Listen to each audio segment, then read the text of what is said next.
Assalamualaikum warahmatullahi wabarakatuh.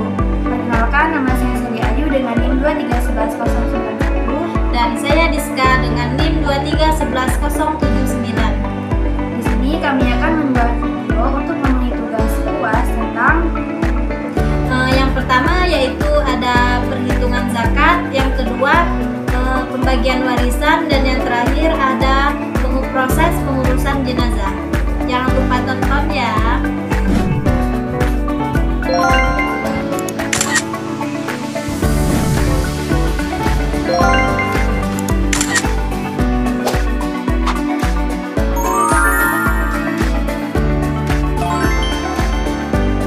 A few moments later. Baiklah, saya akan membahas tentang zakat. Yang pertama yaitu pengertian zakat. Zakat adalah kewajiban dalam Islam untuk memberikan sebagian harta kepada yang berhak sebagai bentuk ibadah dan pembersihan harta. Kata zakat berasal dari bahasa Arab yang berarti membersihkan atau tubuh. Dengan mengeluarkan zakat, seorang muslim dianggap membersihkan harta dan meningkatkan keberkahan. Zakat terbagi menjadi dua. Yang pertama yaitu zakat fitrah dan yang kedua yaitu zakat mal. Zakat fitrah yaitu yang dikeluarkan pada akhir Ramadan, biasanya berupa makanan pokok untuk membersihkan diri dari kesalahan selama kita berpuasa. Yang kedua yaitu ada zakat mal. Zakat mal yaitu yang dikeluarkan dari harta yang dimiliki, termasuk emas, perak, uang, barang dagangan, dan aset lainnya. Zakat mal dikenakan jika harta mencapai nisab ataupun batas minimum. Adapun nisab zakat. Nisab zakat adalah yaitu jumlah minimum harta yang wajib dikeluarkan zakat. Misalnya, zakat fitrah. Zakat fitrah yaitu nisabnya setara dengan 1 syak ataupun 2,5 kg bahan pangan pokok. Sedangkan zakat mal yaitu umumnya nisab untuk uang adalah 85 gram emas atau 595 gram perak. Nah, selanjutnya saya akan memberikan contoh zakat emas. Misalkan Sally memiliki simpanan emas sebanyak 200 gram. Harga pasarannya saat itu 100.000 per gramnya. Berapa zakat yang harus dibayar oleh Sally? Karena emas yang dimiliki Sally sudah melebihi nisab atau yaitu 85 gram, maka kalikan jumlah emas dengan harta saat itu, yaitu 200 gram dikali 100.000, maka jumlahnya ada 20 juta. Lalu kalikan dengan hasil yang sudah ditentukan, yaitu 2,5% per tahunnya. Jadi 20 juta dikali 2,5%, maka hasilnya yaitu 500.000. Berarti zakat yang harus dibayar Sally per tahunnya sebanyak 500.000. Selanjutnya ada zakat profesi. Seorang karyawan mendapatkan gaji sebesar 10 juta per bulannya. Pengeluarannya per bulan sebesar 5 juta. Berapa zakat yang harus dibayar oleh karyawan tersebut? Caranya, kita hitung dulu pengeluaran bersih, yaitu penghasilannya dikurang dengan pengeluaran kotor. Kan gajinya 10 juta, jadi dikurang dengan 5 juta. Jadi sisanya masih 5 juta rupiah. Lalu kalikan dengan haulnya yang sudah ditentukan, yaitu 2,5% per tahunnya. Maka cara menghitung zakatnya yaitu 5 juta rupiah dikali dengan 2,5% dan mendapatkan hasil 125.000. Jadi karyawan tersebut wajib membayar zakatnya sebanyak 125.000 per tahunnya. Nah, contoh selanjutnya yaitu ada contoh zakat pertanian. Misalkan Diska memiliki kebun sawit yang dipanen setiap 2 bulan 1 kali panen. Jadi 1 tahunnya ada 6 kali panen. Total 1 kali panennya dia mendapatkan 50 ton. Dengan harga jual 1.500.000 per tonnya. Berapa zakat yang harus dibayar oleh Diska? Total hasil panennya yaitu 50 dikali 6 kali panen, maka 300 ton. Total nilai hasilnya ada 300 dikali dengan 1.500.000, maka mendapatkan hasil 450 juta rupiah.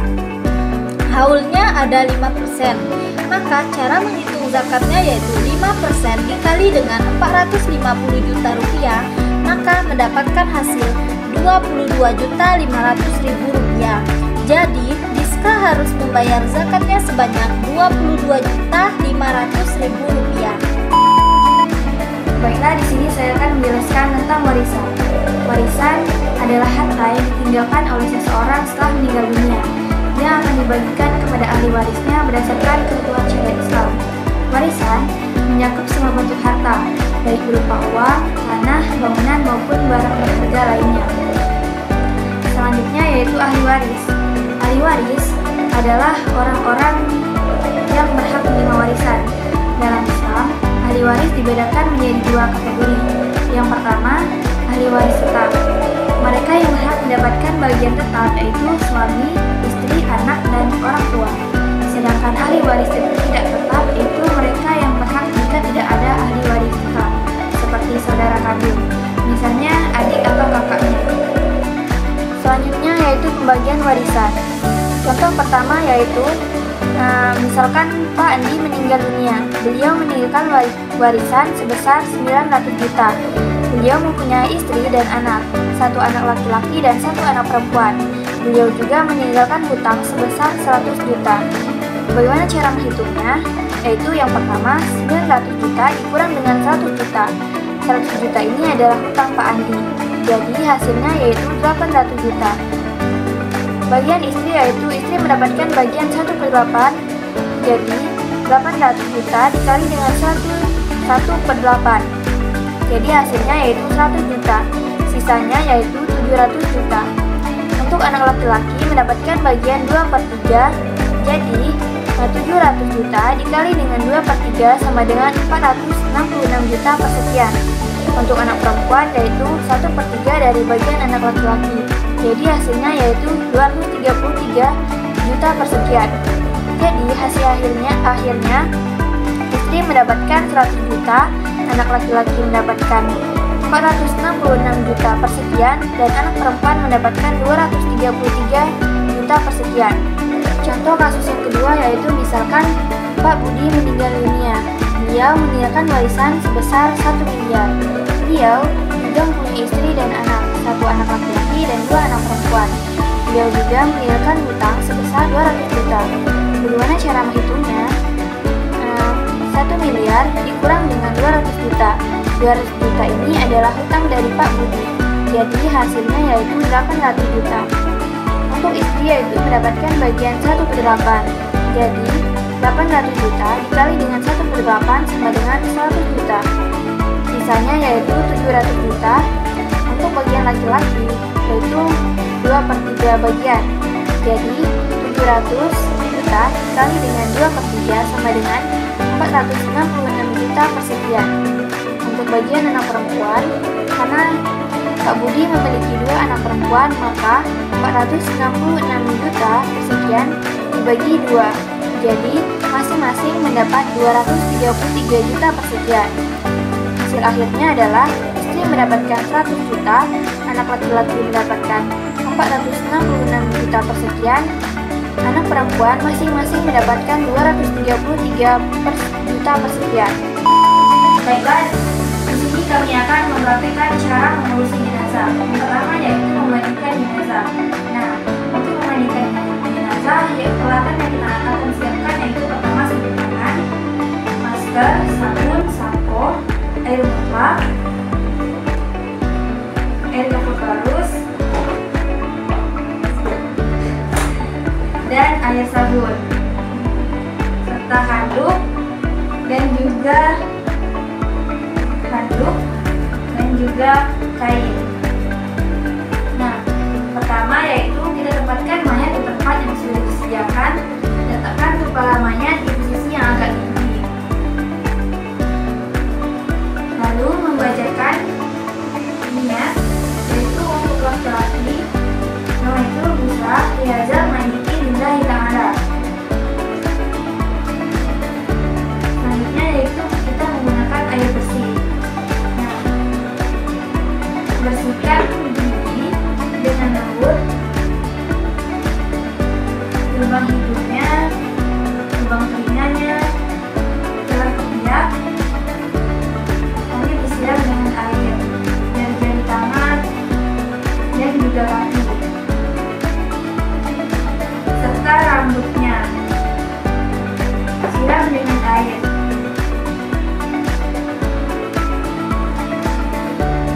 kemudian kita keluarkan kotoran dari perut jenazah dengan cara mengangkat sedikit badan jenazah.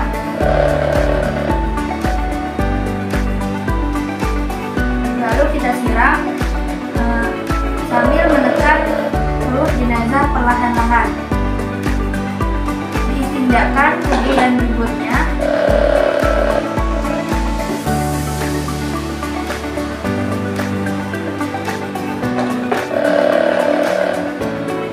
Kemudian disiram dari ujung rambut sampai ujung kaki sebanyak 3 kali. Bagian tengah, lalu disiram bagian kanan, lalu bagian kiri 3 kali. Kemudian miringkan ke sebelah kiri 3 kali, ke kanan 3 kali.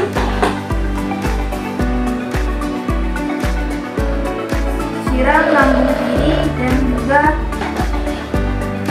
lambung belakang kanan 3 kali.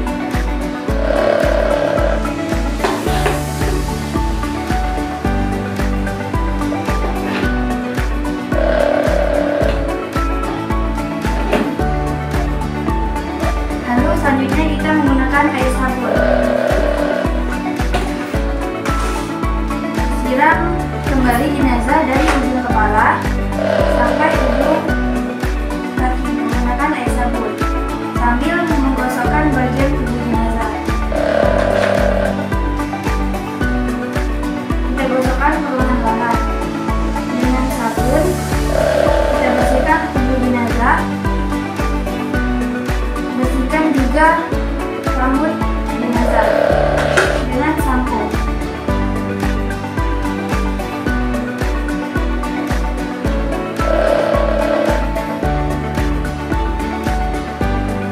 Setelah itu bersihkan badan jenazah.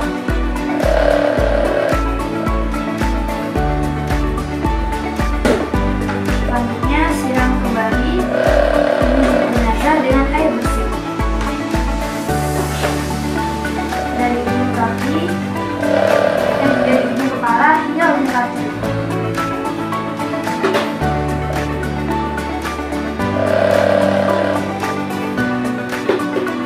Selanjutnya kita lanjut mewujudkan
selanjutnya yaitu ada proses mengkafani jenazah.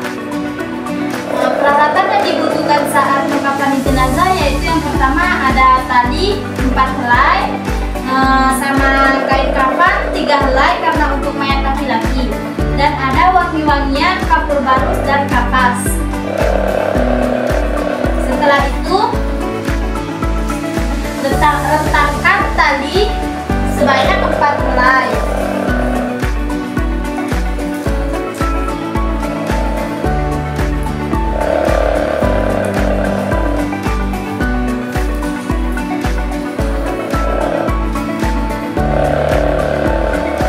Setelah itu rentangkan kain kafan yang pertama, yaitu berada di tengah.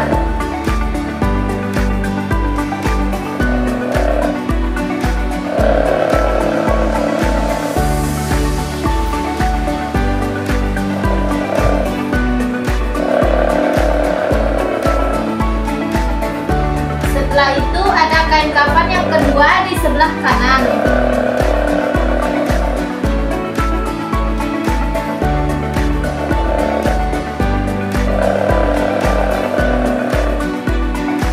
Dan kain kafan yang terakhir ada di sebelah kiri.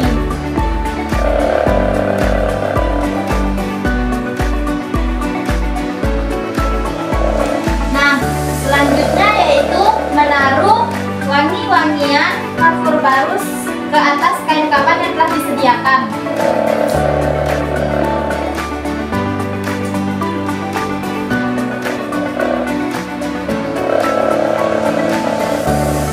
Selanjutnya yaitu meletakkan jenazah ke atas kain kafan yang telah disediakan.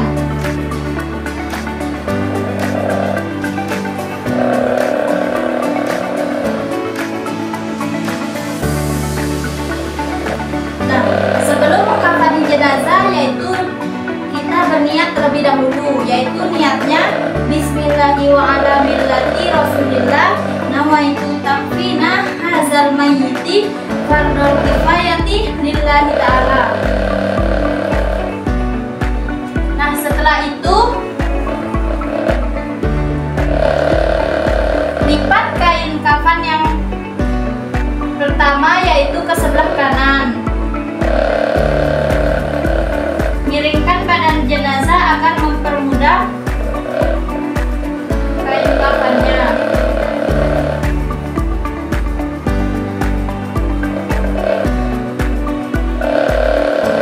Setelah itu ada kain kafan yang kedua, lakukan seperti tadi.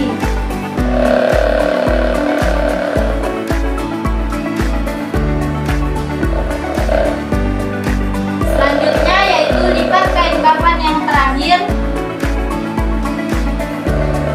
dari sebelah kanan.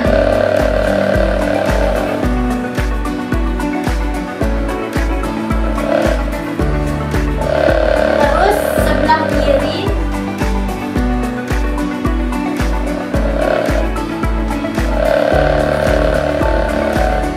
Nah, setelah itu rapikan kain kafan.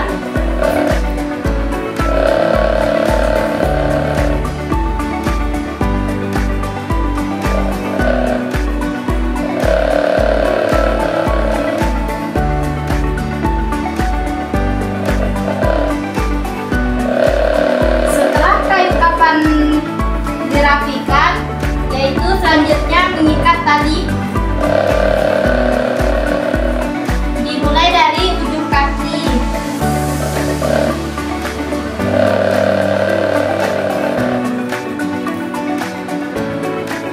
Mengikatnya jangan terlalu kuat karena untuk mempermudah pas melepasnya di kuburan nanti. Mengikatnya ke sebelah kiri karena pas mempermudah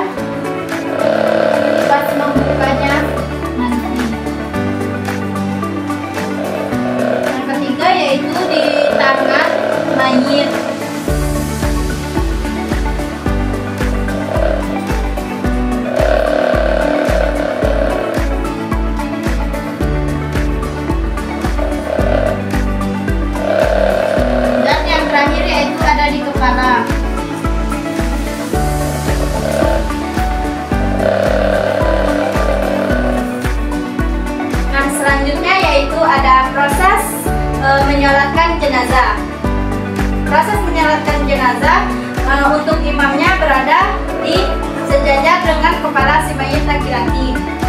Nah, untuk makmumnya berada di sebelah kanan imam. Selanjutnya yaitu membaca niat sholat untuk mayit. Niatnya yaitu Bismillahirrahmanirrahim. Usolli ala hadzal mayyiti arba'a takbiratin fardhu kifayati imaman lillahi ta'ala. Allahu akbar. Bismillahirrahmanirrahim. Alhamdulillahi rabbil alamin. Ar-Rahmanir-Rahim. Maliki yaumiddin. Iyyaka na'budu wa iyyaka nasta'in. Ihdinas siratal mustaqim.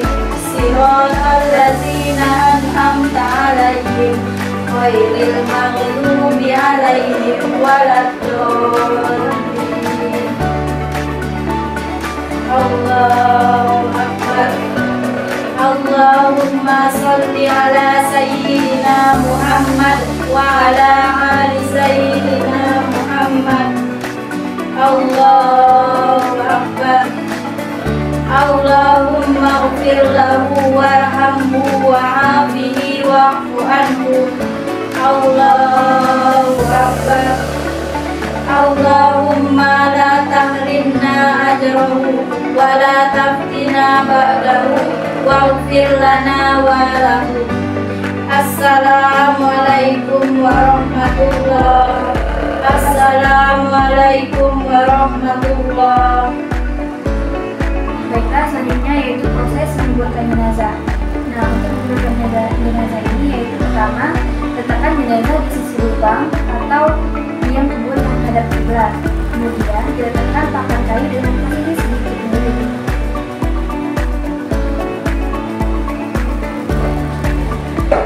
Ini bertujuan agar jenazah tidak langsung tertimbun oleh tanah. Terus, tempatkan jenazah dengan memasukkan kepala dari tanah kiblat atau dari sisi selatan.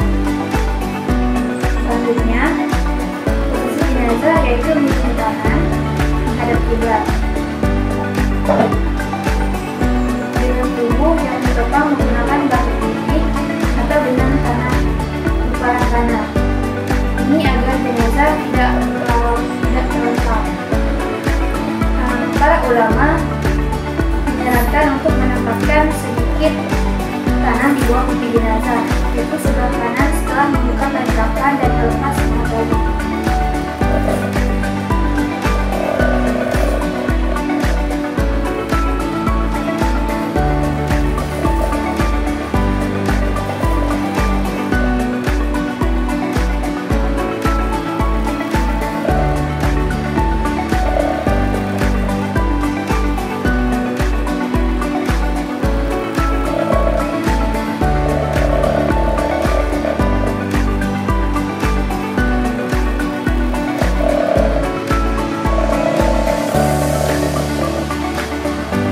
Jenazah dimasukkan ke dalam yang tersebut disarankan untuk membaca doa. Doanya yaitu Bismillahirrahmanirrahim. Rasulullah Allahumma wa basama di bumi wa akum mujuramu mawasi Muhammad walahu mawasi lahu bumi.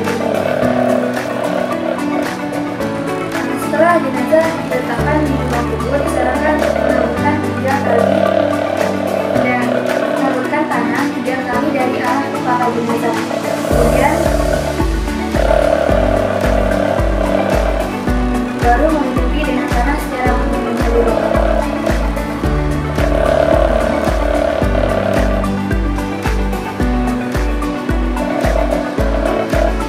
Setelah selesai menguburkan jenazah, disarankan untuk membaca doa sebanyak 3 kali. Doanya yaitu Allahumma firlahu, Allahumma firlahu, Allahumma firlahu. Lalu membaca Allahumma sabisku, Allahumma sabisku, Allahumma sabisku. Baiklah, hanya itu yang dapat kami sampaikan. Apabila ada salah kata, kami mohon maaf. Kepada Allah kita sama-sama mohon ampun. Kami akhiri. Wabillahi taufiq wal hidayah. Wassalamualaikum warahmatullahi wabarakatuh.